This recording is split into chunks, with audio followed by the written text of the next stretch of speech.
Urology വിഭാഗത്തിൽ laser ചികിത്സ പോലുള്ള അത്യാധുനിക ചികിത്സാ രീതികൾ ഉപയോഗിച്ച് ചിലവ് കുറവിലും വേഗത്തിലും സുരക്ഷിതമായും സുഖപ്പെടുത്തുന്നു. ഓപ്പറേഷൻ കഴിഞ്ഞാൽ അന്ന് തന്നെ നിങ്ങൾക്ക് വീട്ടിൽ പോകാം. മിംസ് ഹോസ്പിറ്റൽ, വണ്ടൂർ. സാമ്പത്തിക വർഷം അവസാനിക്കാൻ മാസങ്ങൾ മാത്രം ബാക്കി നിൽക്കെ മലപ്പുറം ജില്ലയിലെ തദ്ദേശ സ്വയംഭരണ സ്ഥാപനങ്ങളുടെ പദ്ധതി നിർവഹണം മന്ദഗതിയിലാണെന്ന് കണക്കുകൾ സൂചിപ്പിക്കുന്നു. ഈ വർഷം അനുവദിച്ച 925.11 കോടി രൂപയിൽ 338 കോടി രൂപ മാത്രമാണ് ഇതുവരെ ചിലവഴിച്ചത്. ഇതോടെ ശേഷിക്കുന്ന 2.5 മാസത്തിനുള്ളിൽ 586.27 കോടി രൂപയുടെ പദ്ധതികൾ പൂർത്തിയാക്കേണ്ട വലിയ വെല്ലുവിളിയാണ് ജില്ലയ്ക്ക് മുന്നിലുള്ളത്. തദ്ദേശ തെരഞ്ഞെടുപ്പ് പെരുമാറ്റച്ചട്ടം, ഉദ്യോഗസ്ഥരുടെ തെരഞ്ഞെടുപ്പ് ജോലിയിലെ തിരക്ക്, ട്രഷറി നിയന്ത്രണങ്ങൾ എന്നിവ പദ്ധതി നടത്തിപ്പിനെ സാരമായി ബാധിച്ചു.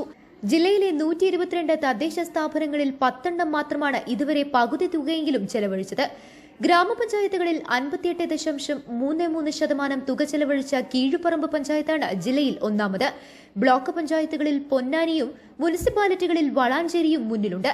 എന്നാൽ ജില്ലാ പഞ്ചായത്ത് ഉൾപ്പെടെയുള്ള സ്ഥാപനങ്ങൾ ലക്ഷ്യമിട്ടതിന്റെ പകുതി പോലും പൂർത്തിയാക്കിയിട്ടില്ല.